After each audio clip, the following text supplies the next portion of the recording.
الحمد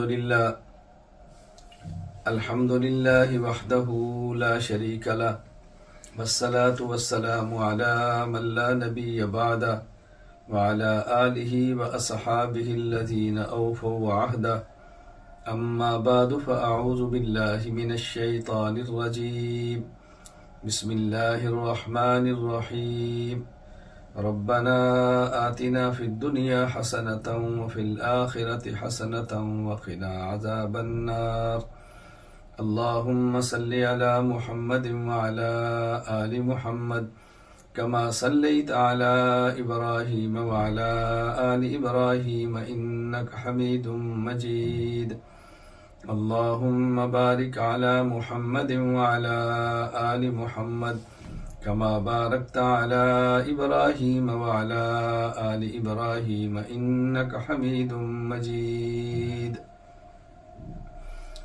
اللہ تعالیٰ کے فضل، کرم اور احسان سے الحمدللہ آج قرآن کریم کا ترجمہ مکمل ہوا ہے ان طلباء اور طالبات کا جو 2 سالہ علم دین کورس کے اندر شامل ہیں۔ میں ترجمہ قرآن کریم کے اختتام کے موقع پر 3 باتیں بڑے اختصار کے ساتھ آپ تمام کی خدمت میں پیش کرتا ہوں۔ اللہ تعالیٰ مجھے اخلاص کے ساتھ، اعتدال کے ساتھ اور دلائل کے ساتھ بات سمجھانے کی توفیق عطا فرمائے۔ بات سمجھ آئے تو اللہ تعالیٰ مجھے بھی اور آپ کو بھی قبول کرنے کی توفیق عطا فرمائے۔ سب سے پہلی بات تو یہ سمجھیں کہ اللہ تعالیٰ نے قرآن کریم میں ہمیں حکم دیا ہے اور ہمیں بتایا ہے کہ اللہ تعالیٰ سے مانگیں۔ اللہ تعالیٰ سے کیا مانگیں؟ بہت ساری دعائیں قرآن کریم میں موجود ہیں، بہت ساری دعائیں احادیث میں رسول اکرم صلی اللہ علیہ وسلم سے ثابت ہیں۔ باقی انسان کی اپنی جو جائز ضرورتیں ہیں وہ اپنے الفاظ میں، اپنی زبان میں اللہ تعالیٰ سے مانگتا رہتا ہے، اور انسان کو عاجز اور اللہ کا بندہ بن کے مانگتے رہنا چاہیے۔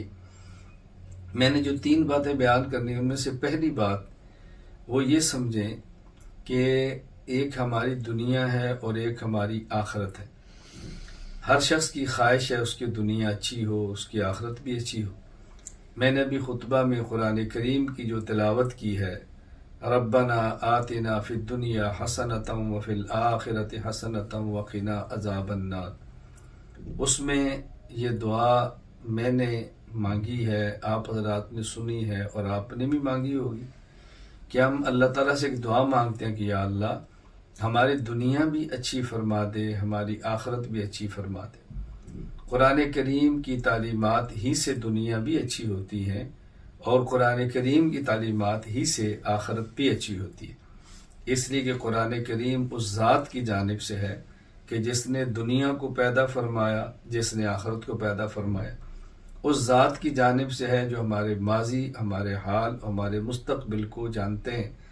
یہ اس ذات کی جانب سے ہے کہ جس پر کوئی چیز مخفی نہیں۔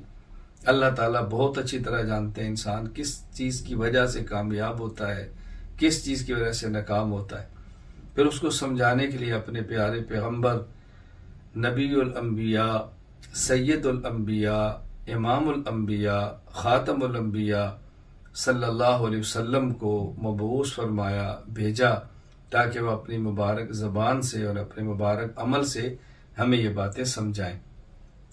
قرآن کریم کی ایک سب سے پہلی صورت ہے اور ایک قرآن کریم کی سب سے آخری صورت ہے۔ میں اس وقت آپ کے سامنے قرآن کریم کا ربط، قرآن کریم کی آیات، قرآن کریم کی صورتوں کا باہمی جوڑ سمجھانا چاہتا ہوں، اور میں صرف قرآن کریم کی پہلی صورت سورۃ الفاتحہ اور قرآن کریم کی آخری 2 صورتیں جو قرآن کریم کا خاتمہ ہے اس کو بڑے اختصار کے ساتھ بیان کرتا ہوں۔ ربنا آتنا فی الدنیا حسنہ وفی الآخرۃ حسنہ وقنا عذاب النار کو مد نظر رکھتے ہوئے کہ ایک ہے قرآن کریم کی ابتدا، ایک ہے قرآن کریم کی انتہا، ایک ہے قرآن کریم کا آغاز اور ایک ہے قرآن کریم کا اختتام، ایک ہے فاتحہ اور ایک ہے خاتمہ۔ ایک ہوتا ہے فاتحۃ الکتاب، ایک ہوتا ہے خاتمۃ الکتاب، ایک ہوتا ہے کسی بیان کا آغاز، ایک ہوتا ہے کسی بیان کا اختتام۔ بہترین خطیب، بہترین مدرس، بہترین معلم اور بہترین استاذ وہ ہوتا ہے کہ جس کی شروع سے لے کر آخر تک کی گفتگو کا ربط ہو اور جوڑ ہو۔ اللہ تعالیٰ کے کلام کو آپ دیکھیں، اللہ تعالیٰ نے سورۃ الفاتحہ میں کیا فرمایا اور سورۃ الفلق اور سورۃ الناس میں کیا فرمایا۔ فاتحہ اور خاتمہ میں ذرا مناسبت سمجھیں۔ ہمارے سامنے دنیا بھی ہے اور آخرت بھی ہے، ہم دنیا میں بھی کامیاب ہوں اور آخرت کے اندر بھی کامیاب ہوں۔ دو چیزیں ایسی ہیں کہ جو انسان کو دنیا میں کامیاب کرتی ہیں، اور دو ہی چیزیں ایسی ہیں جو انسان کو آخرت کے اندر کامیاب کرتی ہیں۔ یہ دیکھنا ہے کہ کون سی چیز مل جائے تو بندہ کامیاب ہوتا ہے، اور کس چیز سے بندہ بچ جائے تو کامیاب ہوتا ہے۔ ظاہر دو ہی چیزیں ہیں نا، آپ کو کیا چاہیے اور کیا نہیں چاہیے، کیا کھانا ہے کیا نہیں کھانا، کیا کرنا ہے کیا نہیں کرنا، کیا کہنا ہے کیا نہیں کہنا، یہی چیزیں ہوتی ہیں۔ پوری چیزوں کا خلاصہ تو یہی ہے نا۔ قرآن کریم کی پہلی سورۃ الفاتحہ میں دو چیزیں اللہ پاک نے سمجھائی کہ یہ مجھ سے مانگو۔ پہلی چیز ایاک نستعین، مجھ سے مدد مانگو، اے اللہ ہم تجھ سے مدد مانگتے ہیں۔ دوسری چیز اہدنا الصراط المستقیم، صراط مستقیم مانگو۔ تو دو چیزیں فاتحہ میں بتائی گئی ہیں کہ ہم نے اللہ سے مانگنی ہے۔ نمبر ایک مدد، نمبر دو صراط مستقیم۔ اور خاتمۃ الکتاب میں بتایا کہ دو چیزیں ایسی ہیں کہ جس سے تم نے بچنا ہے اور اللہ سے دعا مانگنی ہے کہ اللہ ان دو چیزوں سے ہمیں بچا لے۔ نمبر ایک من شر ما خلق، نمبر دو من شر الوسواس الخناس۔ دو چیزیں مانگنی ہے کہ ہمیں مل جائیں، نمبر ایک اللہ کی مدد، نمبر دو صراط مستقیم۔ اور دو چیزیں مانگنی ہے کہ اس سے ہم بچ جائیں، نمبر ایک من شر ما خلق، مخلوقات کا شر، نمبر دو من شر الوسواس الخناس، وسوسہ ڈالنے والے خناس کے شر سے ہم بچ جائیں۔ اگر دنیا میں کسی شخص کو اللہ کی مدد مل گئی تو وہ دنیا میں کامیاب ہے۔ مکان بنانا ہے، اللہ کی مدد آ گئی، اسباب مل گئے۔ کسی انسان نے نکاح کرنا ہے، اللہ کی مدد آ گئی، سارے اسباب مل گئے۔ کسی انسان کو گاڑی چاہیے، اسباب آ گئے، اللہ کی مدد آ گئی، اسباب مل گئے۔ کسی نے سفر کرنا ہے، اللہ کی مدد آ گئی، اس کو اسباب مل گئے۔ کسی شخص کو جو بھی اس کی حاجات ہیں اس کے لیے اللہ سے مانگتا ہے، اللہ کی مدد آ گئی، عزت مل گئی، اللہ کی مدد آئی، علم ملا، اللہ کی مدد آئی، دولت مل گئی، اللہ کی مدد آ گئی، صحت مل گئی، اللہ کی مدد آ گئی، اولاد مل گئی، اللہ کی مدد آ گئی، خوشیاں مل گئیں۔ تو مدد اللہ کی جب آتی ہے تو انسان کو دنیا میں غلبہ، طاقت، قوت، عزت، وجاہت، دنیا کی خوشیاں ملتی ہیں، دنیا میں کامیاب ہوتا ہے۔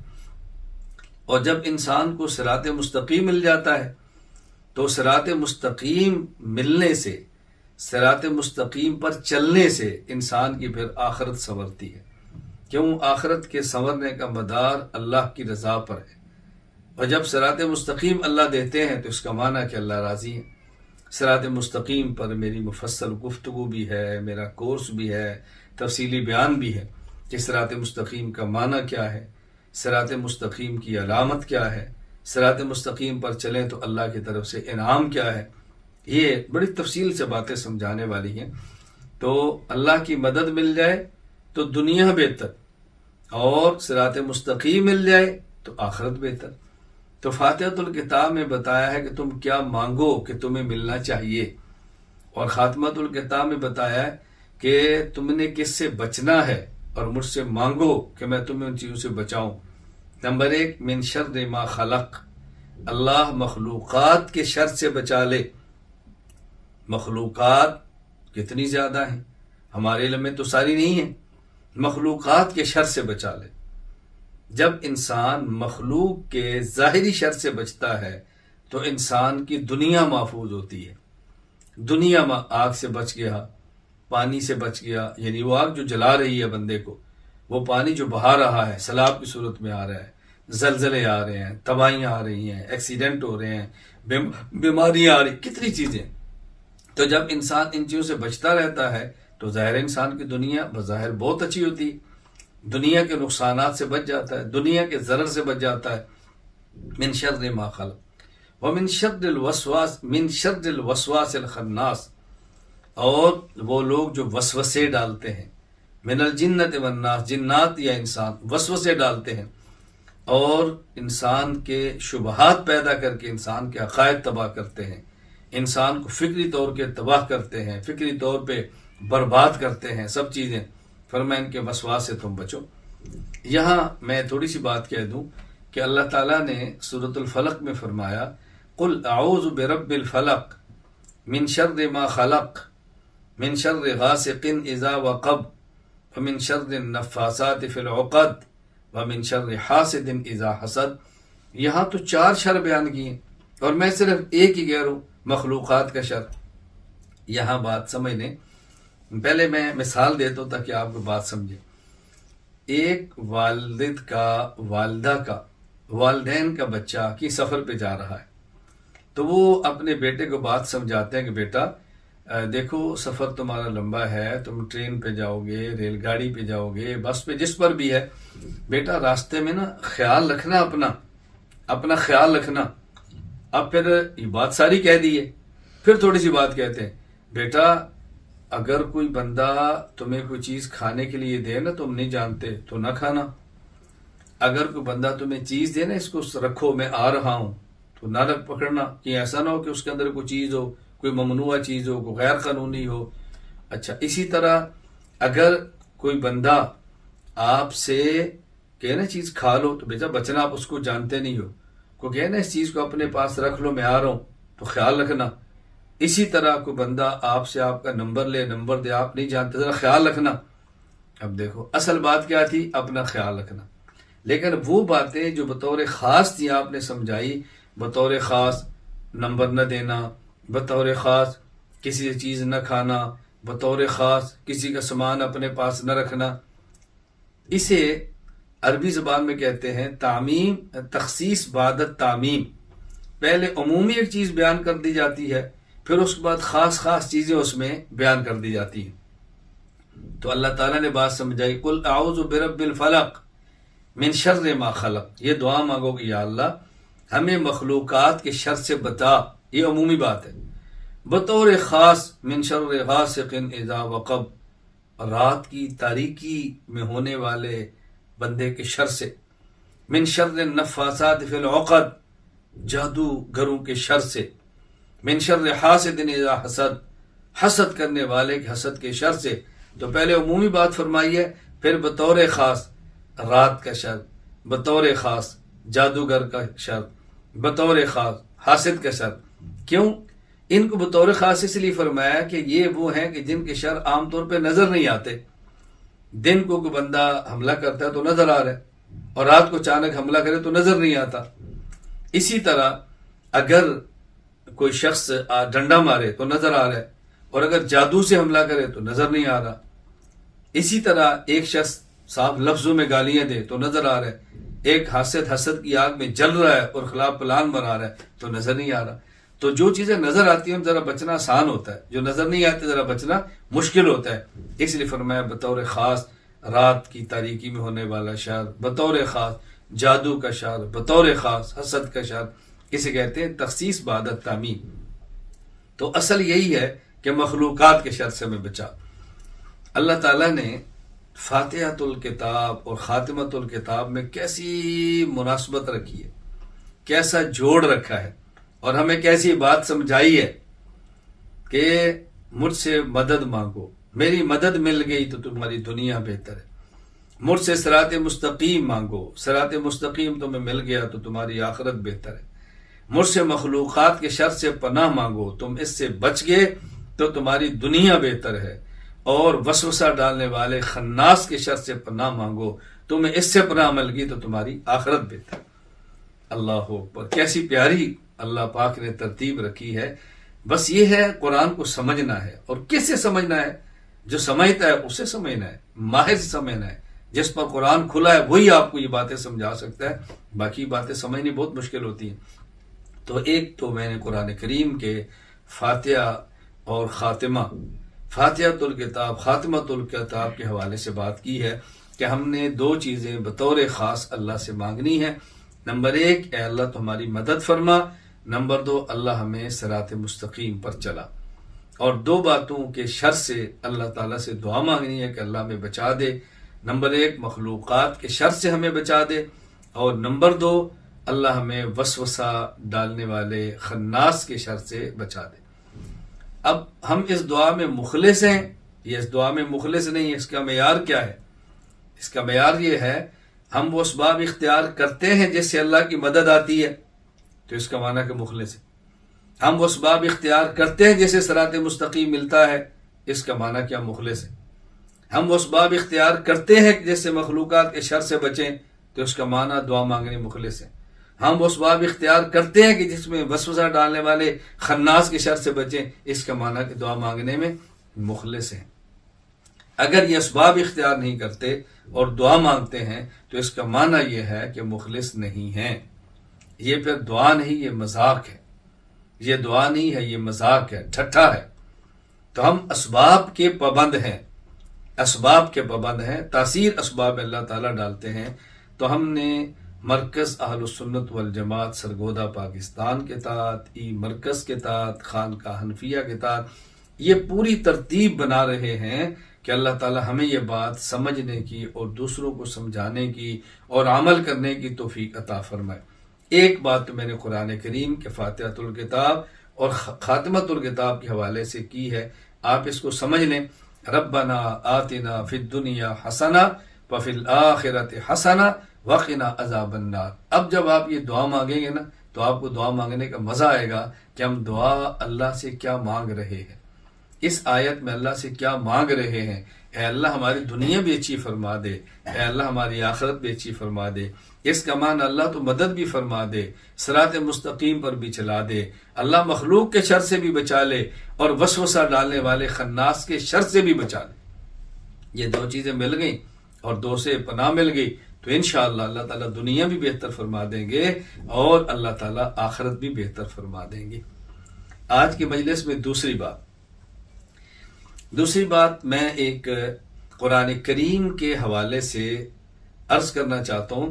قرآن کریم عربی میں ہے، ہماری زبان عربی نہیں ہے، اردو ہے، پنجابی ہے، انگریزی ہے، ہندی ہے، بنگالی ہے، افریقن ہے، پشتو ہے، سندھی ہے، بلوچی ہے، کشمیری ہے، کیسے باشد ہماری جتنی بھی زبانیں ہیں عربی نہیں ہیں۔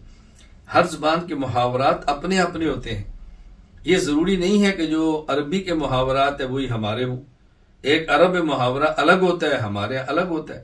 قرآن کریم اکثر اوقات گفتگو محاورات میں کرتا ہے اور وہ محاورات ہمارے ساتھ جوڑ کھاتا ہے نہیں، ہمیں اپنے محاورات کو دیکھنا ہے۔ اس لیے قرآن کریم نے جب محاورے میں بات کی ہے تو اس کا ترجمہ محاورے کے اندر ہی کرنا پڑتا ہے، وگرنہ بات سمجھنی بڑی مشکل ہو جاتی ہے، یہ بات سمجھ۔ جس طرح مثلا ابھی ہم نے پڑھا ہے سبق ان المتقین فی ظلال وعیون وفواکہ مما یشتہون۔ متقین کس میں ہیں؟ سائے میں ہیں۔ متقین کس میں ہیں؟ پھلوں میں ہیں۔ متقین کس میں ہیں؟ چشموں میں ہیں۔ اب بظاہر تو بندہ کہ اگر چشمے کے اندر بندے کو کیا مزہ ہوتا ہے، پھلوں کے اندر بندے کو کیا مزہ، بندہ پھل کے اندر تو نہیں ہوتا نا۔ اب یہ محاورے کے اندر بات ہو رہی ہے، محاورے کے اندر یہ محاورات بیان فرمائے جا رہے ہیں۔ تو جو محاورہ سمجھتا ہے اس کی رعایت کو سمجھنا بہت آسان ہے، جو محاورہ نہیں سمجھتا اس کے لیے اس بات کو سمجھنا بہت مشکل ہو جائے گا۔ ابھی آپ کے سامنے بتایا کہ یہاں رکوع کا معنی وہ نہیں ہے جو نماز میں رکوع ہے، یا رکوع کا معنی عموم ہے کہ جس کا معنی جھکنا ہے، اس کے اندر نماز بھی شامل ہے، روزہ بھی شامل ہے، تمام عبادات شامل ہے۔ اب ظاہر ہے ہماری زبان میں رکوع کا ایک خاص مفہوم ہے کہ نماز کے اندر آدمی جو ہے جھک جائے، لیکن عربی میں رکوع کا خاص مفہوم نہیں ہے۔ کبھی خاص مفہوم نماز والا رکوع ہوتا ہے اور کبھی عام رکوع اس کا معنی جھکنا، عاجزی کرنا، اطاعت کرنا اور بات کو ماننا ہوتا ہے۔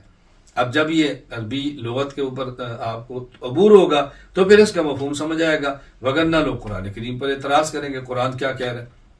اچھا، اسی طرح میں بہت کم مثلا من ہے عربی زبان میں، ہمارے بہت سارے لوگ من کا معنی ہمیشہ سے کرتے ہیں، حالانکہ کبھی من تبعیضیہ ہوتا ہے، کبھی من تبیینیہ ہوتا ہے، یعنی کبھی بعض کو بیان کرنے کے لیے آتا ہے تو وہاں معنی سے ہوتا ہے، اور کبھی کسی چیز کو بیان کرنے کے لیے معنی آتا ہے تو اس کا معنی اس طرح ہم اپنی زبان میں کہتے ہیں یعنی، تو یعنی کے لیے عربی میں لفظ من آ جاتا ہے۔ تو ہمیشہ من کا معنی سے تو نہیں کرنا نا، یہ دیکھنا ہے کہ یا من تبعیضیہ ہے، من تبیینیہ ہے، من کون سا ہے۔ اچھا اسی طرح با، کبھی با کا معنی ہوتا ہے سبب کے لیے آتا ہے، اس وجہ سے، جیسے ابھی آپ نے پڑھا اس وجہ سے، اور کبھی با آتا ہے ساتھ کا معنی ساتھ، تو کبھی با کا معنی مائیت ہوگا، کبھی با کا معنی سببیت ہوگا۔ اب ہر جگہ با کا معنی ایک تو نہیں کرنا۔ اسی طرح الہ، کبھی الہ کا معنی ہوتا ہے طرف، فلاں کی طرف دیکھو، اور کبھی الہ آتا ہے نہایت اور غایت کو بیان کرنے کے لیے فلاں تک۔ اب دیکھو الہ کا معنی ہمیشہ ایک نہیں ہوگا۔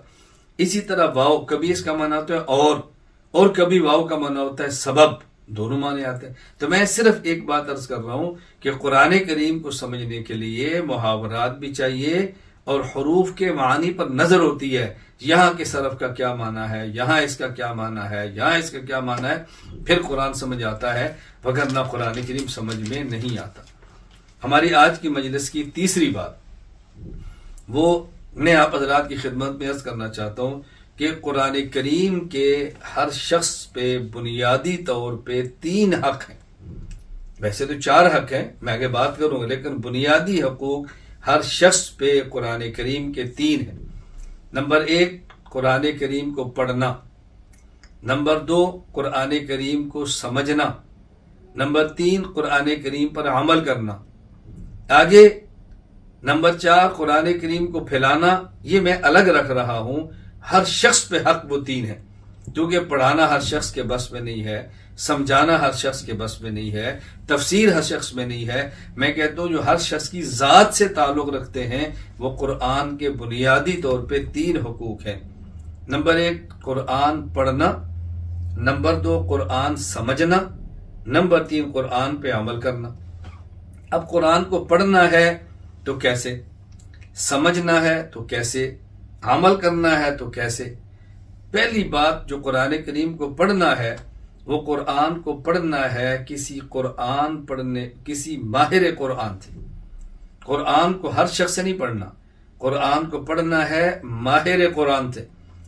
جس طرح ہمارے ہاں بعض لوگ کسی ایسے ملک میں جانا چاہتے ہیں جس ملک کی زبان انگریزی ہے، تو انگریزی ہونا کافی نہیں ہے، یہ دیکھا جاتا ہے کہ جس ملک کی زبان انگریزی ہے اس ملک میں انگریزی کا لہجہ کیا ہے۔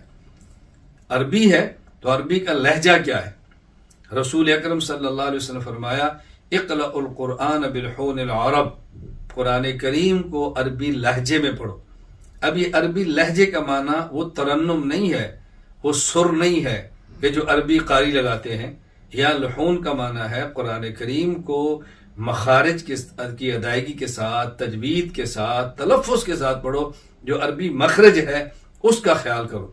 بس اوقات ایک قسم کے لفظ ہوتے ہیں، مثلا سین ہے اور سا ہے، اب جو فرق نہیں کر سکتے وہ دونوں کو ایک جیسا پڑھیں گے، یہ دیکھنا ہے سین کہاں سے ادا ہے، یہ دیکھنا ہے سا کہاں سے ادا ہے۔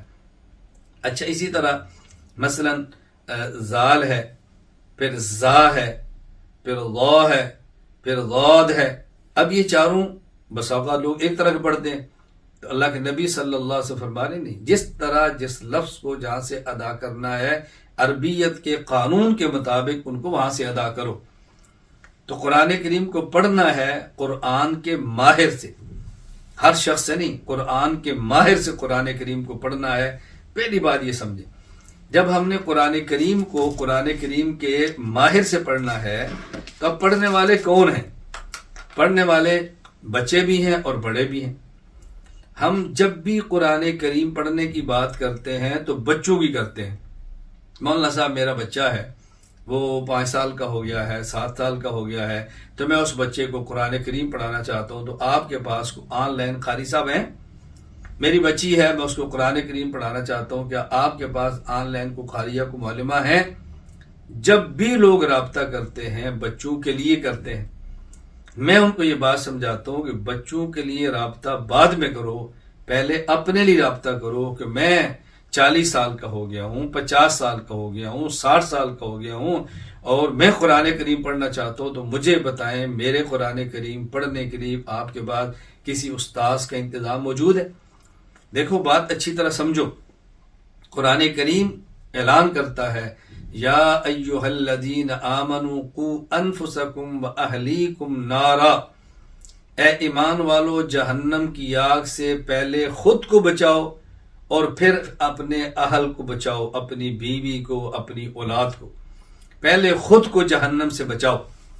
اور بات سمجھنے کی کوشش کرنا، ہو سکتا ہے پہلے بیٹا فوت ہو جائے، ہو سکتا ہے پہلے باپ فوت ہو جائے، میں ایک طبعی زندگی کی بات کرتا ہوں، فطری زندگی کی بات کرتا ہوں۔ عام طور پہ باپ اور ماں پہلے جاتے ہیں، اولاد بعد میں جاتی ہے۔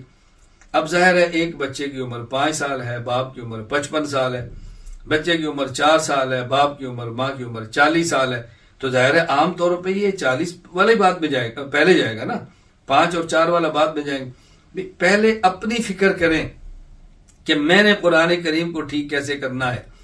اگر میں نے قرآن خود ٹھیک کر لیا تو اپنے بچے کو تو گھر میں قرآن میں بھی پڑھا لوں گا۔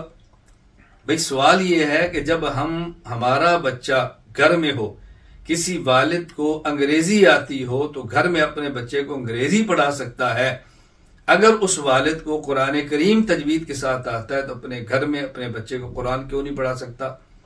ماں کیوں نہیں پڑھا سکتی؟ دیکھیں میں اس وقت بھی اپنے گھر میں مصلی پر بیٹھا ہوتا ہوں، ایک طرف میری بیٹی چھوٹی بیٹھی ہوتی ہے، ایک طرف چھوٹا بیٹا بیٹھا ہوتا ہے، میں بیٹی کو بھی قرآن پڑھا رہا ہوتا ہوں، میں بیٹے کو بھی قرآن پڑھا رہا ہوتا ہوں، تو میں پڑھا رہا ہوں، آپ بھی پڑھا سکتے ہیں، کوئی مشکل نہیں۔ میرے کہنے کا مقصد یہ ہے کہ سب سے پہلے اپنی ذات پر توجہ کریں کہ ہم نے قرآن کریم کو پڑھنا ہے۔ اگر 5 سال کا بچہ نہ ٹھیک کر سکا، وہ 6 سال کی عمر میں پڑھ لے گا، 6 سال میں نہ پڑھ سکا 10 سال کی عمر میں پڑھ لے گا، 10 سال میں نہ پڑھ سکا 12 سال کی عمر میں پڑھ لے گا۔ سوال یہ ہے کہ جو بابا جی ہیں 40 سال 50 سال 60 سال کے، اگر ان کا قرآن ٹھیک نہ ہوا تو یہ کس عمر میں پڑھیں گے؟ موت کے بعد تو پڑھنا نہیں ہے، موت کے بعد تو پڑھا ہوا سنانا ہے، موت کے بعد تو پڑھا ہوا سنانا ہے۔ اپنی فکر پہلے کریں۔ مجھ سے ایک شاید اس مجلس کے اندر یقیناً موجود ہوں گے شخص، خود بھی بیعت ہوئے، اہلیہ بھی بیعت ہوئی، تو مجھے انہوں نے کہا جی ہم آپ سے بیعت ہو گئے ہیں، الحمدللہ میں اللہ نے توفیق عطا فرمائی، فکر بھی ہے، تو ہمارے بچوں کے قرآن کریم کی ترتیب کیا بنائے؟ میں نے کہا نہیں، بچوں کے نہیں، آپ مجھ سے بیعت ہوئے ہیں، پہلے اپنے قرآن کریم کی ترتیب کی بات کریں۔ انسان بیعت ہوتا ہے اپنی اصلاح کے لیے، انسان بیعت نہیں ہوتا دوسرے کی اصلاح کے لیے۔ بیعت آپ ہوئے ہیں خود کو ٹھیک کرنے کے لیے، اور بات مجھ سے کر رہے ہیں اپنے بچوں کے ٹھیک کرنے کی۔ پہلے اپنی بات کریں کہ آپ نے ٹھیک ہونا ہے، اولاد کی بات بعد میں کریں گے۔ کیا جی ٹھیک ہے؟ میں نے ان صاحب کو بھی استاد کے انتظام کر دیا، ان کی اہلیہ کے لیے بھی انتظام کر دیا، قرآن کریم چل پڑھنا شروع ہو گئے۔ غالباً 1 ماہ بعد 1.5 ماہ بعد میں نے ان سے پوچھا کہ جو استاد جی میں نے آپ کو دیے ہیں یا معلمہ دی ہیں، تو کیا ان کو آپ کوئی فیس دے رہے ہیں یا آپ نے مجھ سے پوچھا ہے؟ کہا جی نہیں، ہم آج مشورہ کر رہے تھے کہ ہم استاد سے پوچھ لیں کہ اس کی ان کی فیس کیا ہے۔ میں چاہتا تھا کہ ہم ان سے پوچھ لیں، بس غلطی ہے کہ ہم پوچھ نہیں سکے تو آپ فرما دیں۔ میں نے کہا بات سمجھے، میرا مقصد آپ سے فیس کی وصولی نہیں، میرا مقصد آپ کی فکری تربیت ہے کہ آپ مجھ سے بیعت ہیں، تو شیخ کی ذمہ داری ہے کہ ہر پہلو پر مرید کی تربیت کریں۔ آپ جس استاد سے پڑھ رہے ہیں وہ میرے شاگرد ہیں، اولاد کی طرح ہیں، اور آپ کی اہلیہ جن سے پڑھ رہی ہے وہ میری اہلیہ ہیں، تو میری اہلیہ آپ سے کیا فیس لیں گی؟ اور مزے کی بات ہے کہ یہ پڑھنے والے شخص وہ ہیں جو بحمداللہ تعالی مستقل ماہانہ یعنی اچھی خاصی رقم مجھے ہدیہ میں دیتے ہیں۔ میں صرف ایک فکری تربیت کرنا چاہ رہا تھا۔ میں نے کہا آپ بتائیں، اگر آپ کوئی دنیا کا کورس کرنے کے لیے دنیا کے کسی بھی سنٹر سے رابطہ کریں، کسی بھی کالج سے رابطہ کریں، کسی بھی ٹیوشن پڑھانے والے ٹیوٹر سے رابطہ کریں، تو ایک آپ کا سوال ضرور ہوگا نا کہ جی آپ کی فیس کیا ہوگی؟ جی بالکل۔ تو میں نے کہا یہاں آپ نے کیوں نہیں پوچھا؟ انہوں نے کہا جی ہماری غلطی ہے۔ میں نے کہا میں یہی سمجھانا چاہ رہا تھا کہ آپ کو احساس ہونا چاہیے کہ ہماری غلطی ہے، اس بات کا خیال کریں۔ اچھا، اسی طرح میں چونکہ بہت سارے مدارس میں، مساجد میں، جلسے اجتماعات میں شرکت کرتا تھا، تو میں نے کئی ایک مدارس میں اور کئی ایک مساجد میں جہاں بچوں کی دستار بندی اور قرآن کریم کی اختتام کی تقریب کے لیے جانا ہوا، میں نے کہا مجھے اس دن خوشی ہوگی کہ جب یہاں جلسہ ہوگا اور دستار بندی اور اختتامی تقریب ہوگی، بچوں کی نہیں بڑوں کی، کہ یہ 50 سال کے ہیں، یہ 55 سال کے ہیں، یہ 60 سال کے ہیں، یہ 65 سال کے ہیں، انہوں نے قرآن کریم ناظرہ پڑھا ہے، ان نے قرآن کریم تجوید سے پڑھا ہے، ان نے قرآن کریم حفظ کیا ہے، ان نے قاعدہ پڑھا ہے، تو آپ ذرا اس کو آپ سر پہ پگڑی باندھ دیں، ان کو سند دے دیں، ان کے لیے دعا کر دیں۔ میں نے کہا کتنا ماحول بدلے۔ میں یہ گزارش کر رہا ہوں کہ بہت اہم چیز کیا ہے کہ ہم نے قرآن کو پڑھنا ہے اور ماہر سے پڑھنا ہے، پہلے خود پڑھنا ہے، پھر اگلی فکر کرنی ہے۔ باپ بھی پڑھے، ماں بھی پڑھے، اور ہم نے ای مرکز کے ذات اس کا انتظام کیا ہے کہ لوگ خود قرآن کریم کو بڑے پڑھیں، بچوں کی فکر بعد میں کریں، اپنی فکر پہلے کریں، پہلے خود قرآن کریم کو ٹھیک کریں، خود اپنی نمازیں ٹھیک کریں، خود اپنی دعائیں یاد کریں، خود کو سنوارنے کی کوشش کریں۔ اولاد کا معاملہ بعد کا ہے، پہلے معاملہ آپ کا ہے۔ جب بیعت ہوئے ہیں تو خود ٹھیک کریں۔ بیعت کا مقصد کیا ہے؟ بیعت کا مقصد اپنی زندگی بدلنا۔ ہم بیعت ہونے کے بعد بیوی کی فکر کریں گے، بیعت ہونے کے بعد اولاد کی فکر کریں گے، بیوی ہے تو بیعت ہونے کے بعد شوہر کی فکر کرے گی، بیعت ہونے کے بعد جہان کی فکر کرے گی۔ پہلے خود کو سنواریں۔ قرآن کریم کا پہلا حق ہے قرآن پڑھنا۔ ہم نے قرآن پڑھنا ہے قرآن کے ماہر سے، اور پہلے خود پڑھنا ہے، پھر دوسروں کی فکر کرنی ہے۔ اس کے لیے وقت نکالنا ہے۔ کم از کم مجھ سے تعلق رکھنے والے، مجھ سے بیعت کرنے والے غیر علماء یا علماء یہ مجھے عذر پیش نہ کریں کہ میرے پاس وقت نہیں ہے، میں بہت مصروف ہوں۔ موت کے بعد مصروفیت ختم ہو جائے گی، بہت نہ ختم ہونے والی زندگی شروع ہونے والی ہے، نہ ختم ہونے والی زندگی شروع ہونے والی ہے، نہ ختم ہونے والی زندگی شروع ہونے والی ہے۔ اللہ کے لیے میرے اس درد کو سمجھو، میرے اس درد کو سمجھو، میرے اس رونے کو سمجھو، خدا کے لیے میری اس بات کو سمجھو، وقت نکالو۔ ابھی غالباً چند دن قبل کی بات ہے، ہمارے ایک ساتھی علم دین کورس کے اندر ہیں اور مرشد بیعت بھی ہیں، غالباً حافظ قرآن بھی ہیں، تو میری ان سے بات ہوئی، بات ختم ہوئی، ساتھ ہی ان کے بھائی آگے، السلام علیکم ورحمۃ اللہ، میرے بھائی ہے ذرا ان سے بات کریں۔ میں نے کہا ٹھیک ہے۔ میں نے پوچھا آپ پڑھتے ہو؟ جی نہیں۔ میں نے کہا کیوں؟ کہا جی میں مشغول بہت ہوتا ہوں۔ میں نے کہا کتنے؟ کہا تقریباً 12 گھنٹے کام پہ لگتے ہیں۔ میں نے کہا 24 گھنٹے کا دن اور رات ہے، 12 گھنٹے کام پہ لگا لیں، 8 گھنٹے آپ سو لیں تو پھر بھی آپ کا 4 گھنٹے بچ جاتے ہیں، اور ہمارا کورس تو 2.5 گھنٹے کا ہے، ہفتے میں 4 دن کا ہے، چلو 5 دن کا کر لیں۔ تو کہا جی نہیں میرا کام اپنا ہے۔ میں نے کہا جب کام آپ کا اپنا ہے تو پھر آپ کے لیے 2.5 گھنٹے نکالنا کیا مشکل ہے؟ چلو ملازم ہوتے، مزدور ہوتے تو مجھے کسی درجے میں عذر بھی سمجھ آتا، کیا مشکل ہے؟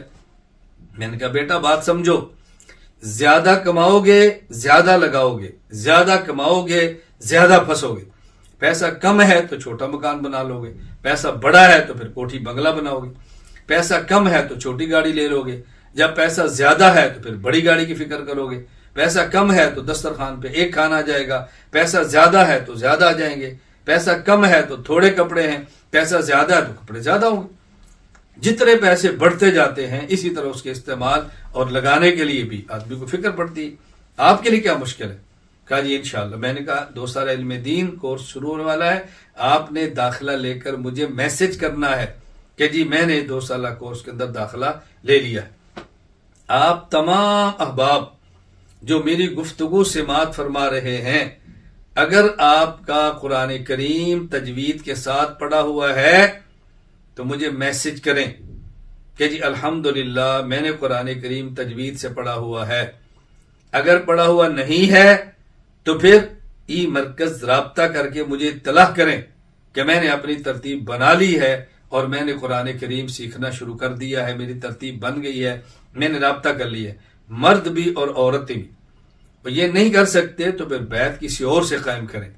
مجھ سے بیعت کرنی ہے تو ان معاملات دیکھیں، میری بات کو سمجھیں، لوگ اس حد تک پریشان ہیں کہ جی ہم بیعت ہیں، ہمارا شیخ سے رابطہ نہیں ہوتا، ہماری شیخ بات نہیں سنتے، ہمارے شیخ مصروف ہوتے ہیں، اور میں آپ کو میسج کرتا ہوں اپنے ذاتی نمبر سے جس کو آپ پرسنل کہتے ہیں، میں پوری کوشش کرتا ہوں جس حد تک ممکن ہو انگریزی زبان کا لفظ بغیر ضرورت کے استعمال نہ کروں، اس لیے میں عربی یا اردو کا لفظ استعمال کرتا ہوں، کوئی بہت شدید ضرورت ہو تو انگریزی کا لفظ استعمال کرتا ہوں، بلا ضرورت دوسری زبان کا استعمال میں نہیں کرتا۔ بھائی آپ کو اپنے ذاتی نمبر سے میں میسج کر رہا ہوں، آپ اس کا اندازہ کریں نا کتنا مشکل ہوگا ایک ایک میسج، یعنی آپ یقین فرمائیں کہ بس اوقات ہر روز مجھے 4 گھنٹے لگتے ہیں صرف اپنے متعلقین کے میسج پڑھنے میں اور ان کے پیغامات کے ان کو جوابات دینے میں، لیکن میں پڑھتا ہوں، جوابات دیتا ہوں اور اہتمام کرتا ہوں کہ آنے والے پیغام پر توجہ دوں اور ان کی بات کو سنوں اور اس پر توجہ دوں۔ یہ کوئی معمولی بات نہیں، آپ اندازہ فرمائیں ذرا، ابھی میسج نہ کرو یہ بیان کے دوران میسج شروع کر میں نے پڑھا ہوا ہے، کم از کم انسان کے اندر عقل ہونی چاہیے، دماغ ہونا چاہیے کہ یہ میسج کب کرنا ہے۔ ابھی گفتگو چل رہی ہے، توجہ سے اپنے اس گفتگو کو سنو، جو باتیں میں کہہ رہا ہوں اگر آپ کی زندگی میں ہے اللہ کا شکر ادا کرو، اگر زندگی میں نہیں ہے زندگی میں لانے کی کوشش کرو، بیانات کے دوران میسج نہ کیا کرو، اس سے بندے کا ذہن منتشر ہوتا ہے۔ یہ آداب سکھانے والے ہیں، یہ آداب سیکھنے والے ہیں، ذرا بات سمجھا کرو۔ میں کئی بار یہ کہہ چکا ہوں کہ میں آپ حضرات کو ویڈیوز بھجواتا ہوں، آڈیوز بھجواتا ہوں، آپ کو تحریرات بھجواتا ہوں، بلا وجہ اس پہ تبصرہ نہ کیا کرو۔ ماشاءاللہ، جزاک اللہ، بہت اچھی ہے، لطف آ گیا ہے، مزہ آ گیا ہے، مجھے وہ سارے میسج پڑھنے پڑتے ہیں، سارے میسج پڑھنے پڑتے ہیں، آپ نے پڑھ لیا، دیکھ لیا، جزاک اللہ، بس میں خوش ہوں۔ ہاں جب میں کوئی میسج کروں، جیسے میں نے کہا کہ بھائی اس میں شرکت یقینی بنائیں، آپ شرکت کریں، اگر کوئی شدید عذر ہے تو اپنا عذر لکھیں، لمبی تقریر نہ کریں کہ جی میں اس عذر کی وجہ سے شرکت نہیں کر سکا یا نہیں کر سکی، میں انشاءاللہ اس بیان کو دوبارہ سن لوں گا یا سن لوں گی، بات ختم ہوگی۔ خیر، نمبر 1 قرآن کریم کا حق قرآن کو پڑھنا اور قرآن کے ماہر سے پڑھنا ہے۔ قرآن کریم کا دوسرا حق وہ ہے قرآن کریم کو سمجھنا، قرآن کریم کو سمجھنا، ہم نے قرآن سمجھنا ہے۔ قرآن سمجھنے کے راستے میں سب سے بڑی رکاوٹ اور سب سے بڑا عذر یہ ہوتا ہے کہ مجھے عربی نہیں آتی، مجھے گرامر نہیں آتی، میں نے مدرسے میں نہیں پڑھا، میں کیسے قرآن کریم کو سمجھوں، یہ میرا عذر ہے۔ بات توجہ سے میری سمجھنا، دنیا میں کوئی ایک شخص مجھے یہ بتائیں کہ جس کے موبائل میں میسج آئے اور اس کو یہ پتا ہو یہ میسج عدالت کی طرف سے ہے، یہ میسج میرے لیے ہے، اور وہ اس وجہ سے اس میسج کو نظر انداز کر دے کہ مجھے اس میسج کی زبان نہیں آتی۔ کسی شخص نے کسی سفارت خانے میں اپنا ویزا اپلائی کیا ہو اور اس کے موبائل میں وہاں سے میسج آ جائے اور یہ پتا ہو کہ میسج سفارت خانے کی طرف سے ہے، میسج میرے لیے ہے، میرے ویزا کے متعلقہ ہے، اور پھر اس وجہ سے اس کو نظر انداز کر دے کہ مجھے اس سفارت خانے کی زبان نہیں آتی۔ ایک بندہ مجھے دنیا میں بتا دے کہ جس کو میں یہ بات کیوں کہہ رہا ہوں، میری بات توجہ سمجھنا، قرآن کا حق ہے ہم نے قرآن کو سمجھنا ہے۔ ہماری زبان عربی نہیں ہے، قرآن عربی زبان میں ہے، لیکن یہ بات ذہن نشین فرما لیں، قرآن میسج ہے، اللہ کی طرف سے ہے، اللہ کے بندوں کے نام ہے۔ قرآن میسج ہے، اللہ کی طرف سے ہے اور ہمارے نام ہے۔ اللہ احکم الحاکمین ہے، اللہ کی عدالت، اللہ کی حاکمیت، اللہ کی طاقت، سب چیز ذہن میں رکھیں۔ اب ذرا مجھے بات سمجھائیں کہ دنیا میں کوئی ایک شخص مجھے بتائیں جس کے موبائل میں میسج آئے اور اس کو یہ پتا ہو کہ میسج فلاں عدالت کی طرف سے ہے، میسج میرے نام ہے، اور اس وجہ سے اس کو نظر انداز کر دے کہ جس زبان کے اندر میسج آیا ہے اس کو وہ زبان نہیں آتی۔ دوڑے گا، پوچھے گا، ترجمہ کرے گا. تو جب یہ قرآن اللہ کا میسج ہے، ہمارے نام پر ہے، اللہ کی طرف سے ہے، ہم کیسے اس کو نظر انداز کر رہے ہیں کہ مجھے عربی زبان نہیں آتی، مجھے عربی زبان نہیں آتی. اللہ اکبر. اور دوسری بات اس حوالے سے سمجھو، کوئی یہ جو ہم نماز میں یا نماز کے باہر قرآن پڑھتے ہیں، تو ہم قرآن پڑھنے کا معنی کہ ہم اللہ سے بات کرتے ہیں. قرآن پڑھنے کا معنی کہ ہم اللہ سے بات کرتے ہیں. توجہ سے بات سمجھنا. آپ کو دنیا میں ایسی ہزاروں مثالیں مل جائیں گی، ایک شخص بات کرے اور جس سے بات کر رہا ہے اس کا مخاطب اس کی بات نہ سمجھے. انسان بات کرے اور سننے والا اس کی بات نہ سمجھے، لیکن انسان بات کرے اور بات کرنے والا خود اپنی بات نہ سمجھے. آپ اس کی مثالیں پیش کریں. دنیا میں جب گفتگو ہوتی ہے اور مخاطب آپ سے الجھتا ہے تو آپ اس کو یہ بات کہتے ہیں، تجھے میری بات سمجھ آ رہی ہے؟ تجھے میری بات سمجھ نہیں آ رہی؟ یہ بات کہتے ہیں. تجھے میری بات سمجھ آ رہی ہے؟ تجھے میری بات سمجھ نہیں آ رہی؟ کوئی ایسا شخص مجھے آپ بتائیں جو یہ کہے کہ جو میں بات کہہ رہا ہوں مجھے میری بات سمجھ نہیں آ رہی. اس کی ہزاروں مثالیں مل جائیں گی کہ بات کرنے والا جس سے بات کر رہا ہے اس کو یہ کہے کہ تجھے میری بات سمجھ نہیں آ رہی، یا یہ کہے کہ تجھے میری بات سمجھ آ رہی ہے. ایک مثال ایسی پیش کریں کہ بات کرنے والا یہ کہے جو بات میں آپ سے کر رہا ہوں میری بات مجھے سمجھ نہیں آتی. اب بتاؤ یہ قرآن یہ کتنا بڑا دنیا کا عجوبہ ہے. یہ مسلمان دنیا کا کتنا بڑا عجوبہ ہے کہ جو بات کر رہا ہے اس کو خود نہیں پتا کہ میں بات کیا کر رہا ہوں. کتنا بڑا عجوبہ ہے. ثنا نماز میں پڑھ رہا ہے، کیا پڑھ رہا ہوں نہیں پتا. سورۃ الفاتحہ پڑھ رہا ہے، کیا پڑھ رہا ہوں نہیں پتا. 7 قرآن کریم کی اور سورت ملا کر پڑھ رہا ہے، کیا پڑھ رہا ہوں نہیں پتا. دعا مانگ رہا ہے، مانگ نہیں رہا، یہ دعا پڑھ رہا ہے لیکن یہ نہیں پتا میں کیا پڑھ رہا ہوں. مانگنے کا معنی تو سمجھے.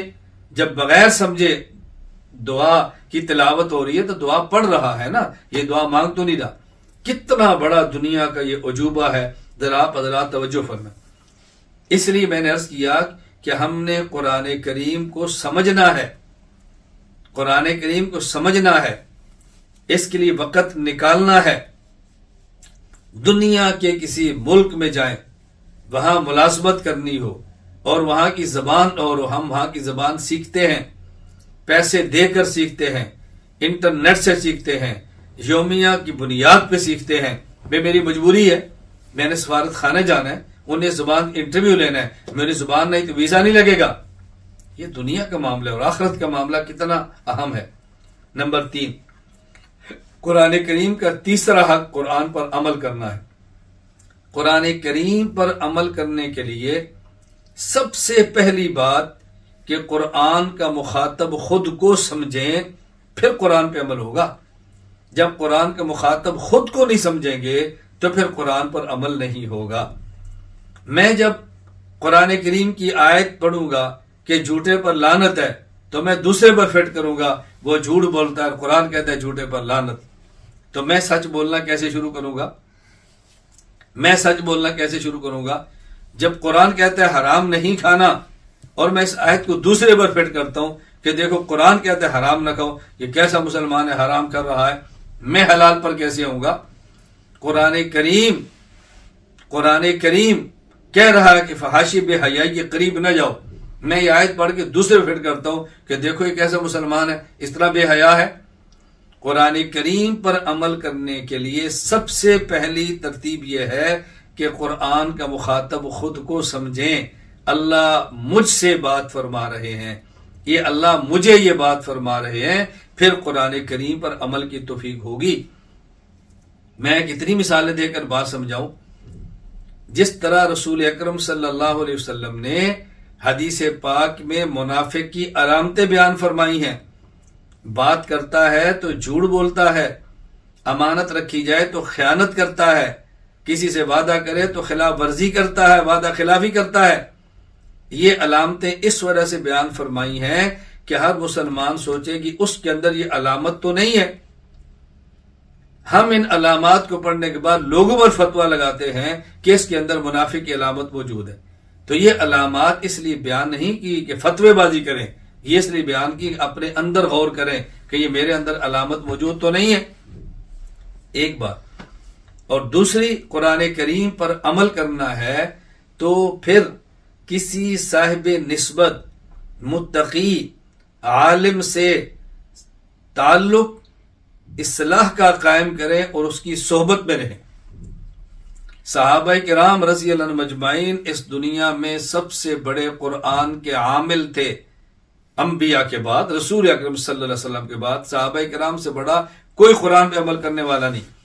صحابہ کرام رضی اللہ تعالی عنہم اجمعین نے قرآن کریم پر عمل کیا، عمل کرنا آسان ہوا رسول اکرم صلی اللہ علیہ وسلم کی مبارک صحبت کی وجہ سے۔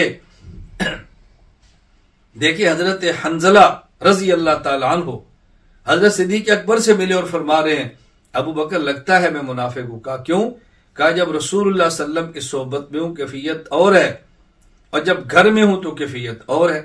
صدیق اکبر رضی اللہ عنہ فرماتے ہیں میری بھی یہ حالت ہے، پیغمبر کی خدمت میں تو حالت اور ہے اور باہر تو حالت اور ہے۔ تو دونوں رسول اکرم صلی اللہ علیہ وسلم پاس حاضر ہوئے کہ حضور یہ ہماری بات سنیں۔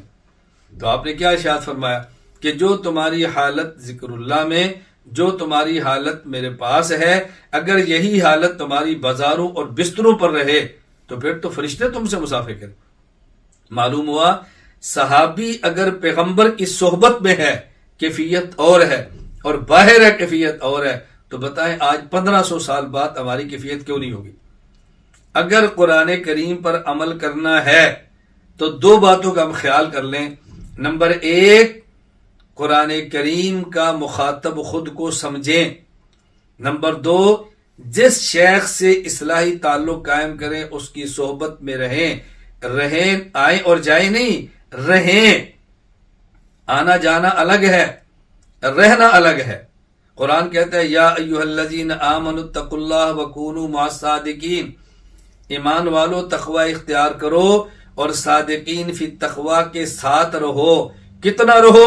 علامہ آلوسی فرماتے خالطوہم لتکونوا مثلہم، اس طرح مل جل جاؤ کہ ان جیسے بن جاؤ۔ ہمارے شیخ حضرت شاہ حکیم اختر رحمہ اللہ فرماتے کہ شیخ کے پاس آنا اور جانا نہیں، شیخ کے پاس رہنا۔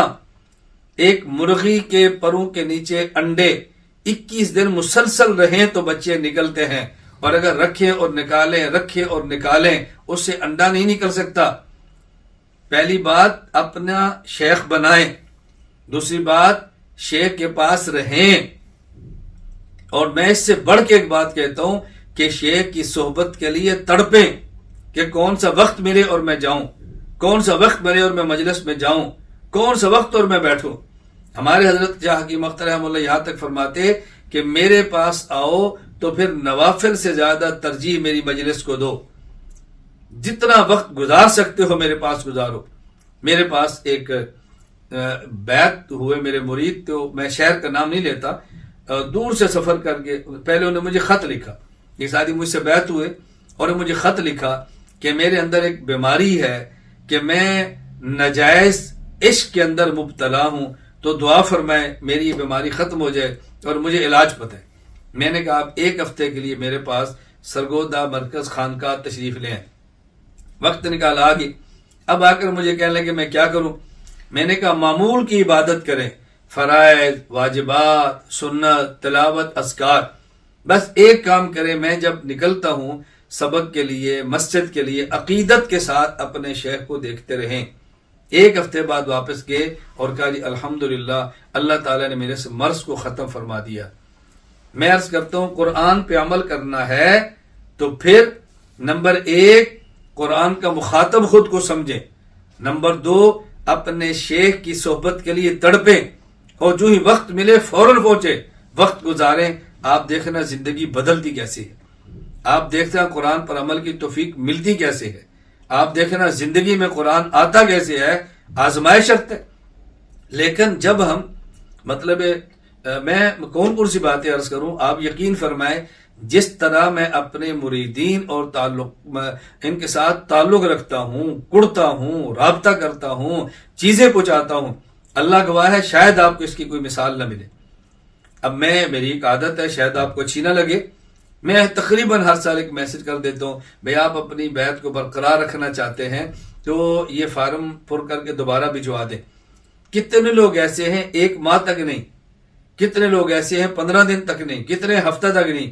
میں پھر مریدین کی فہرست سے نام نکالتا ہوں، ان کے موبائل میں پھر میری طرف سے پیغام جانا بند ہوتے ہیں، تو پھر کہتے ہیں اتنے دن ہو گئے آپ کا پیغام نہیں آ رہا۔ میں نے کہا میں تو آپ کو میسج کیا تھا، میں ذرا مصروف تھا، میرا فلاں کام تھا، میں معذرت چاہتا ہوں۔ میں نے کہا آپ مجھ سے رابطہ کریں اور 1 دن یا 2 دن تک میں جواب نہ دوں تو آپ پھر مارتے ہیں میسج، جواب نہیں آ رہا، اور میرے پیغام کو 15 دن گزر گئے، مہینہ گزر گیا۔ اب بتائیں آپ کے میرے ساتھ کیا تعلق ہے؟ آپ بہتر ہے کسی ایسے شخص سے بیعت کر لیں جو آپ کی بات سنیں۔ میں اس پر لمبی بات نہیں کرتا، کسی اصلاحی مجلس میں کروں گا۔ فی الحال تو میں قرآن کریم کے حوالے سے عرض کر رہا ہوں، اگر قرآن پہ عمل کرنا ہے 2 چیزوں کا خیال فرما لیں۔ نمبر 1، قرآن کا مخاطب خود کو سمجھے۔ نمبر 2، اپنے شیخ کی صحبت کے لیے تڑپیں، اور جب اللہ موقع عطا فرمائے وقت گزاریں۔ اور یہ کوئی مشکل نہیں ہے، اگر کسی آدمی کے دل میں اس بات کی اہمیت موجود ہو۔ اہمیت نہیں ہوتی تو پھر بہت مشکل ہے، اہمیت ہے۔ دیکھو کتنے لوگ ایسے ہیں جو مجھ سے بیعت ہیں، ان کے پاس وقت موجود ہے عمرے کا، اللہ مبارک فرمائے، اللہ قبول فرمائے، مجھے بے حد خوشی ہے۔ ان کے پاس وقت موجود ہے تبلیغ میں جانے کا، اللہ قبول فرمائے، اللہ ترقیات عطا فرمائے، مجھے بے حد خوشی ہے۔ ان کے پاس وقت موجود ہے دوسرے ممالک کے سفر کا، وزٹ کا، سیر کا، سیاحت کا، اللہ تعالیٰ جائز سیاحت کی توفیق دے، مجھے خوشی ہے، مجھے کوئی تکلیف نہیں۔ اور یعنی بہت سارے لوگ ایسے ہیں کہ وہ اگر مکہ مکرمہ مدینہ منورہ عمرہ کے لیے تشریف لے جانا چاہیں، اور بعض ایسے ممالک کے بغیر آسانی کے ان کو ویزا ملتا ہے اور کوئی مشکل نہیں، گزرتے ہوئے بھی مل سکتے ہیں، لیکن وہاں جائیں گے، واپس آئیں گے اور کارگزاری لکھیں گے، تو میں تو پھر بھی دعا کرتا ہوں، میں منع تو نہیں کروں گا، میں تو اللہ تعالیٰ ترقیات عطا فرمائے۔ میں اپنی بات عرض کرتا ہوں کہ جب پہنچ آسان ہے تو پھر آدمی فائدہ اٹھائے۔ ہاں کسی اور شیخ سے آپ کے بیعت کا تعلق ہے، ان کے ساتھ یہی معاملہ رکھیں۔ میں اپنے ساتھ نہیں کہہ رہا، جو جس کے ساتھ بیعت کا تعلق رکھتا ہے ان سے رابطہ کرے، ان سے پوچھے، اپنی کارگزاری سنائے، ان کی مجلس میں جائے، ان کی صحبت میں رہے۔ آپ دیکھنا پھر قرآن کریم پر عمل کی توفیق کیسے ملتی ہے۔ میں تو کہتا ہوں بھائی جو میرے ساتھ ہے وہ میرے ساتھ چلے، جو کسی اور کے ساتھ ہے ان کی مجلس میں بیٹھے، ان کو میسج کرے، ان کو فون کرے، ان کی بات سنے، ان کی ہدایات پر عمل کرے۔ تو قرآن کریم کے بنیادی حق 3 ہیں۔ نمبر 1 قرآن کو پڑھنا، نمبر 2 قرآن کو سمجھنا، نمبر 3 قرآن پر عمل کرنا، اور چوتھا وہ میں نے کہا وہ ہر کسی کے ذمہ نہیں ہے، وہ ہے قرآن کریم کو پہنچانا، قرآن کریم کو پھیلانا۔ ظاہر ہے پھیلانے کا ایک معنی ہے قرآن کریم کو پڑھانا، یہ وہی پڑھائے گا جو خود پڑھا ہے۔ قرآن کریم کا حق ہے سمجھانا، یہ وہی سمجھائے گا جو اس نے سمجھا ہے۔ قرآن کریم کا حق ہے کہ ہم قرآن کریم کے نسخے چھپوائیں، تفاسیر لیں اور لوگوں تک پہنچائیں، یہ وہی کرے گا جس کے پاس استطاعت اور حیثیت موجود ہے۔ ورنہ بندہ قرآن کریم کا نسخہ قیمتاً لے کر آگے کسی کو کیسے دے سکتا ہے، چھپوا کیسے سکتا ہے؟ تو بنیادی حق ہر شخص کے اوپر 3 ہے، اس پر میں اور آپ نے توجہ کرنی ہے۔ ہم نے قرآن کریم کو پڑھنا ہے، سمجھنا ہے، عمل کرنا ہے اور قرآن کریم کو پھیلانا ہے۔ میں جہاں اور دعائیں کرتا ہوں، بڑے اہتمام سے یہ دعا بھی کرتا ہوں، اے اللہ مجھے قرآن کریم صحیح پڑھنے کی، صحیح سمجھنے کی، صحیح عمل کرنے کی اور صحیح طریقہ پر امت کے اندر اس کو پھیلانے کی توفیق عطا فرما۔ اللہ تعالیٰ مجھے اور آپ سب کو توفیق عطا فرمائے، اللہ تعالیٰ قبول فرمائے۔ میں آپ تمام حضرات کو یہ عرض کروں گا کہ دیکھیں ہم نے الحمدللہ ای مرکز کے تحت آپ کے بچوں اور بچیوں کے لیے تعلیم القرآن کورس کا آغاز کر دیا ہے۔ آپ اپنے بچے کو اپنے گھر میں رکھ کے، اپنی نگرانی میں رکھ کے، آن لائن داخلہ دلا کے قرآن کریم پڑھا سکتے ہیں، کتنا بہترین موقع ہے۔ اسی طرح جو بڑے ہیں وہ قرآن کریم کی تفسیر پڑھنا چاہیں، مرد بھی اور خواتین بھی، ہم نے تفسیر کورس کے نام پہ آغاز کرنے جا رہے ہیں۔ ایک سال میں قرآن کریم کا ترجمہ اور مختصر تفسیر۔ اسی طرح علم دین کورس 2 سالہ الحمدللہ ایک مرتبہ مکمل ہو گیا ہے، اب آگے شروع ہو گیا ہے، داخلے ہو رہے ہیں، اشتہار چھپ جائے گا۔ اسی طرح 4 سالہ عالم کورس حضرات کے لیے اور خواتین کے لیے وہ بھی مرتب کر دیا ہے، اس کے اندر بھی داخلے شروع ہوں گے، اشتہار چھپ جائے گا۔ آپ حضرات اسی طرح تخصص فی العقائد الاسلامیہ، الحمدللہ تخصص فی العقائد الاسلامیہ، یہ بھی اللہ نے چاہا تو شوال سے شروع ہوگا۔ اس کے اندر علماء داخلہ لیں، علماء کو متوجہ کریں۔ تو یوں سمجھیں کہ آن لائن مستقل بنیادوں پہ جو ہم نے کورس شروع کرائے ہیں، نمبر 1 بچوں اور بچیوں کے لیے جن کی عمر کم ہے، تعلیم القرآن کورس 2 سال کا۔ نمبر 2 بڑے حضرات اور خواتین کے لیے تفسیر کورس 1 سال کا۔ نمبر 3 حضرات اور خواتین کے لیے 2 سالہ علم دین کورس 2 سال کا۔ نمبر 4 عالم بننے والوں کے لیے آن لائن ہم نے شروع کرایا ہے عالم کورس اور عالمہ کورس 4 سال کا۔ نمبر 5 علماء کرام کے لیے اور ان حضرات اور خواتین کے لیے جو عقائد کو خوب ہمت کے ساتھ پڑھنا چاہتے ہیں، تخصص فی العقائد الاسلامیہ، یہ 5 ہے۔ باقی تخصص فی الافتاء کی مشاورت بھی شروع ہے، ہم ممکن ہے اس کو بھی جلد شروع کر دیں۔ ان کورسوں کے اندر آپ داخلہ لیں، دوسروں کو داخلے کے لیے متوجہ فرمائیں اور ای مرکز سے وابستہ رہیں، خان حنفیہ سے وابستہ رہیں، اساتذہ سے مجھ سے رابطے میں رہیں۔ اللہ تعالیٰ مجھے اور آپ سب کو قبول فرمائے، اللہ ہماری نسلوں کو بھی دین کی مقبول خدمت کی توفیق عطا فرمائے۔ وآخر دعوانا ان الحمدللہ رب العالمین، الحمدللہ رب العالمین، والصلاة والسلام علی رسولہ وعلی آلہ وصحابہ اجمعین۔ ربنا آتنا فی الدنیا حسنۃ وفی الآخرۃ حسنۃ وقنا عذاب النار۔ ربنا آتنا فی الدنیا حسنۃ وفی الآخرۃ حسنۃ وقنا عذاب النار۔ ربنا آتنا فی الدنیا حسنۃ وفی الآخرۃ حسنۃ وقنا عذاب النار۔ ربنا ظلمنا انفسنا وإن لم تغفر لنا وترحمنا لنكونن من الخاسرین۔ ربنا وآتنا ما وعدتنا على رسلك ولا تخزنا يوم القيامة إنك لا تخلف الميعاد۔ ربنا وآتنا ما وعدتنا على رسلك ولا تخزنا يوم القيامة إنك لا تخلف الميعاد۔ ربنا هب لنا من أزواجنا وذرياتنا قرة أعين واجعلنا للمتقين إماما۔ اللهم طهر قلوبنا من النفاق وأعمالنا من الرياء وألسنتنا من الكذب وأعيننا من الخيانة فإنك تعلم خائنة الأعين وما تخفي الصدور۔ اللهم لا إله إلا أنت الحليم الكريم، سبحان الله رب العرش العظيم، الحمد لله رب العالمين، نسألك موجبات رحمتك وعزائم مغفرتك والغنيمة من كل بر والسلامة من كل إثم، لا تدع لنا ذنبا إلا غفرته ولا هما إلا فرجته ولا دينا إلا قضيته ولا حاجة من حوائج الدنيا والآخرة وهي لك رضا إلا قضيتها يا أرحم الراحمين يا أرحم الراحمين يا أرحم الراحمين يا أرحم الراحمين يا أرحم الراحمين۔ اللهم إنك عفو تحب العفو فاعف عنا۔ اللهم إنا نسألك العفو والعافية في الدنيا والآخرة۔ اللهم إنا نسألك علما نافعا وعملا صالحا متقبلا ورزقا واسعا طيبا۔ اللهم إنا نسألك الصحة والأمانة والعافية وحسن الخلق والرضا بالقدر۔ اللهم اللهم اللهم ربنا اللهم ربنا اللهم ربنا اللهم ربنا اللهم أعنا ولا تعن علينا ولا تعن علينا، اللهم انصرنا ولا تنصر علينا، اللهم انصرنا ولا تنصر علينا، اللهم انصرنا ولا تنصر علينا۔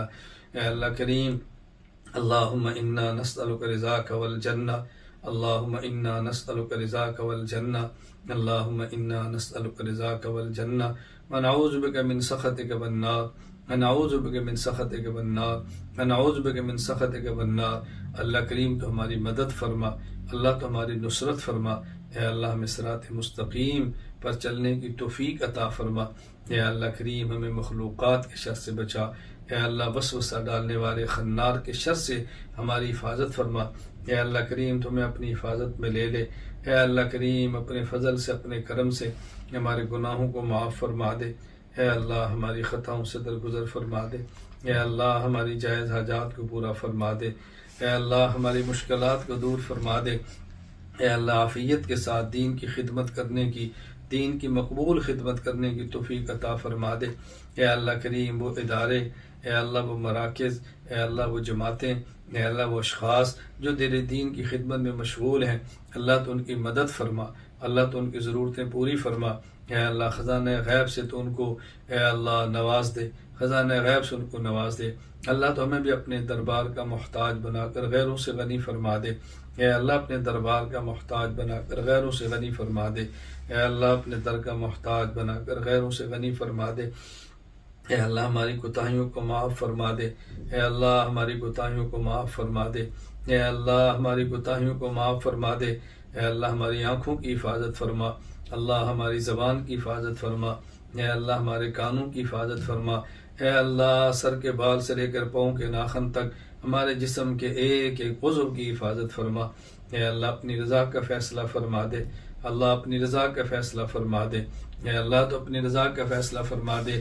یا اللہ جو والدین اپنی اولاد کے لیے نکاحوں کے لیے فکر مند ہیں، یا اللہ جو اشخاص اپنی شادی کے لیے فکر مند ہیں، اللہ ان کو جوڑ کے رشتے عطا فرما دے۔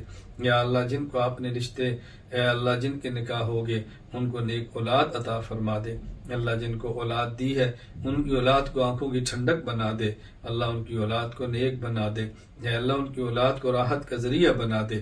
اللہ جو بیمار ہیں اپنے کرم سے ان کو صحت عطا فرما دے، اللہ جو بیمار ہیں ان کو اپنے کرم سے صحت عطا فرما دے۔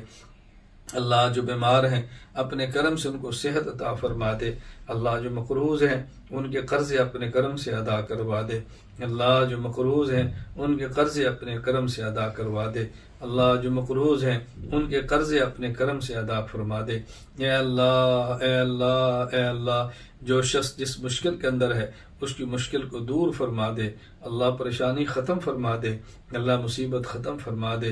اے اللہ شوہر اور بیوی میں محبت کے تعلق کو قائم فرما دے، اللہ تعلق قائم فرما دے، اللہ تعلق قائم فرما دے۔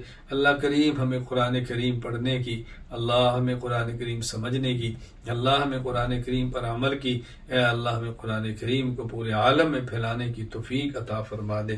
یا اللہ اس کی مرکز کی محنت کو قبول فرما دے، اساتذہ کی محنت کو قبول فرما لے، اللہ اس کے فیض کو عام فرما دے، اللہ شرور سے حفاظت فرما دے۔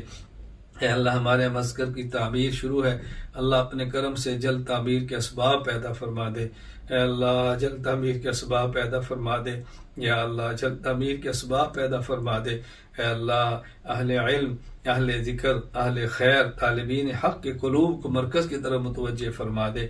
اے اللہ کریم مرکز سے وابستہ ہر فرد کو علم، تقوی، صحت، صلاحیت، عفت، عافیت، مال، جان، اولاد، عمر میں برکت، عند الناس محبوبیت، اے اللہ اپنے دربار میں مقبولیت عطا فرما دے۔ اے اللہ ہمارے نوچنے والے ہاتھوں کو اپنے کرم سے تو قبول فرما لے، اللہ اپنے کرم سے قبول فرما لے، اللہ اپنے کرم سے قبول فرما لے۔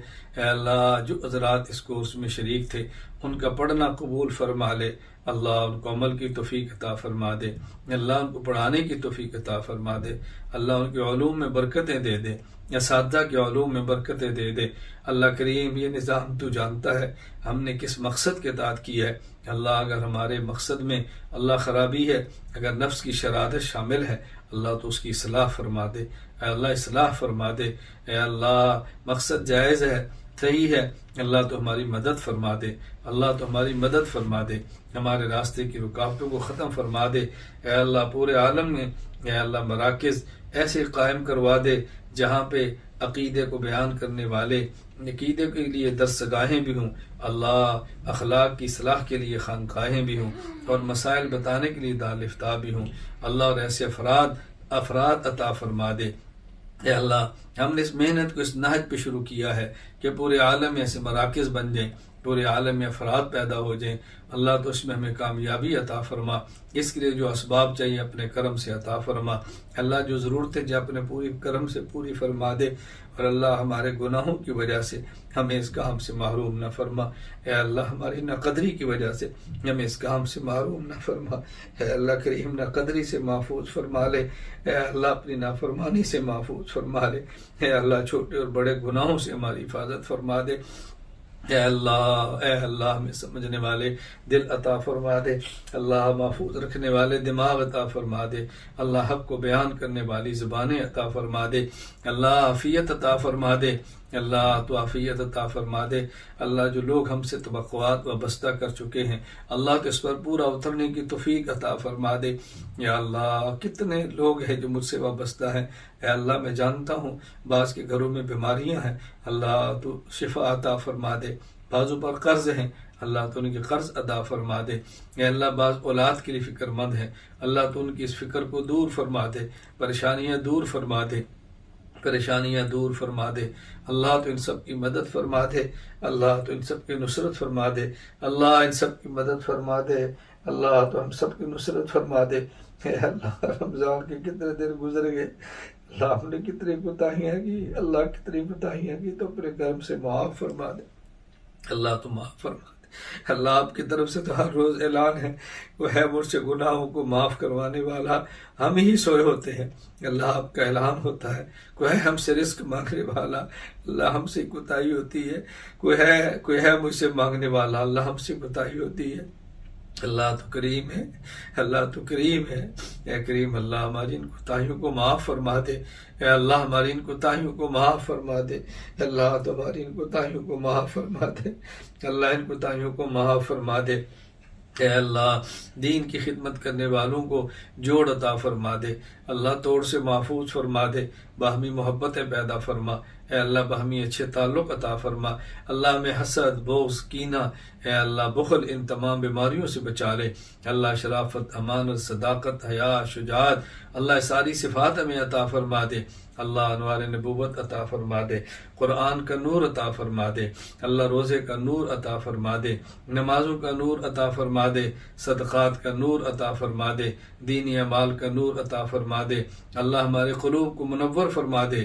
اللہ آنکھوں میں حیا عطا فرما دے، اللہ دل میں سکون عطا فرما دے، دل میں اطمینان عطا فرما دے، اللہ اپنی محبت عطا فرما دے، اللہ اپنی محبت عطا فرما دے، اللہ اپنی محبت عطا فرما دے، اپنے پیارے حبیب صلی اللہ علیہ وسلم کی محبت عطا فرما دے، صحابہ کرام کی محبت عطا فرما دے، اے اللہ اپنے اولیاء اور محبت کرنے والوں کی محبت عطا فرما دے، اللہم انا نسألک حبک وحب من یحبک وحب عمل یقربنا الی حبک، اللہ تو ہماری ان دعاؤں کو قبول فرما دے، اللہ عافیت سے دین پر چلنا آسان فرما دے، اے اللہ ہمارا خاتمہ ایمان پر فرما دے، اللہ تو خاتمہ ایمان پر فرما دے، اے اللہ تو خاتمہ ایمان پر فرما دے، اللہ تو خاتمہ ایمان پر فرما دے، اے اللہ جو اعمال خاتمے کے لیے پختہ کرنے والے ہوں اللہ وہ نیک اعمال عطا فرما دے، جو اعمال جو خاتمے کو خراب کرتے ہیں اللہ تو ان اعمال سے ہماری حفاظت فرما دے، یا اللہ ہمارا خاتمہ ایمان پر فرما دے، قبر کو جنت کے باغ بنا دے، اللہ ہمارے قبروں کے وسعتیں عطا فرما دینا، اے اللہ میں عذاب قبر سے محفوظ فرما دینا، اے اللہ قیامت کے دن اپنے عرش کا سایہ نصیب فرما دے، اللہ اعمال نامہ دائیں ہاتھ میں عطا فرما دے، اے اللہ اپنے پیارے حبیب صلی اللہ علیہ وسلم کے مبارک ہاتھ جام کوثر عطا فرما دے، اے اللہ کریم بغیر حساب کے جنت میں داخلہ عطا فرما دے، اے اللہ جتنے مسلمان دنیا سے جا چکے ہیں یا اللہ تو سب کی مغفرت فرما دے، اے اللہ تو سب کی مغفرت فرما دے، اے اللہ تو سب کی مغفرت فرما دے، اللہ تو سب کے درجات کو بلند فرما دے، اے اللہ دنیا میں کسی شخص نے ہمیں دکھ دیا ہو اللہ ہم تیری رضا کے لیے معاف کرتے ہیں، اے اللہ ہم تیری رضا کے لیے معاف کرتے ہیں، اے اللہ دل سے معاف کرتے ہیں، اللہ تو بھی ان کو معاف فرما دے، اے اللہ تو بھی ان کو معاف فرما دے، اے اللہ تو بھی ان کو معاف فرما دے، اللہ ہمارے ذمے جو حقوق ہیں ہمیں وہ ادا کرنے کی توفیق عطا فرما دے، جو ہمارے لوگوں کے ذمے حقوق ہیں اللہ تو ان کو معاف فرما دے اور ہمیں حقوق کی ادائیگی کی توفیق عطا فرما دے، اے اللہ اے اللہ تیرے پیارے حبیب صلی اللہ علیہ وسلم کا اعلان ہے کہ وہ لوگ جو اللہ کے نام پہ جمع ہیں، اللہ کے نام پہ الگ ہوتے ہیں، اللہ ان کو قیامت کے دن اپنے عرش کا سایہ نصیب فرماتا ہے۔ اللہ ہمارا یہ جمع ہونا تیرے نام پر ہو، اللہ ہمارا جمع ہونا تیرے نام پر ہو، اے اللہ یہ ہمارا جمع ہونا تیرے نام پر ہو۔ اللہ ان اٹھنے والے ہاتھوں کو قبول فرما لے، اللہ ان اٹھنے والے ہاتھوں کو قبول فرما لے۔ اللہ بادشاہ کے در پہ جائیں وہ خالی واپس نہیں لوٹاتا، اللہ آپ تو شاہوں کے شاہ ہیں، اللہ آپ نے رد فرما دیا ہم کہاں جائیں گے، اللہ آپ نے محروم فرما دیا کہاں جائیں گے، ہمارے پاس آپ کے در کے علاوہ کوئی در بھی نہیں، اللہ آپ کی ذات کے علاوہ کوئی ذات بھی نہیں، آپ کے گھر کے علاوہ کوئی گھر بھی نہیں، اللہ تو ہمیں قبول فرما لے، اللہ تو ہمیں قبول فرما لے۔ جن جن حضرات نے، جن جن خواتین نے دعاؤں کے لیے فرمایا ہے، اے اللہ تو ان کی دعاؤں کو قبول فرما لے، اے اللہ ان کی جائز حاجات کو پورا فرما دے، ان کی مشکلات کو دور فرما دے، اے اللہ پیارے حبیب صلی اللہ علیہ وسلم کے صدقے ہماری ساری دعاؤں کو قبول فرما لے۔ وصلی اللہ تعالی علی رسولی خیر خلقہ محمد وعلی آلہ وصحابہ اجمعین، آمین برحمتک یا ارحم الراحمین۔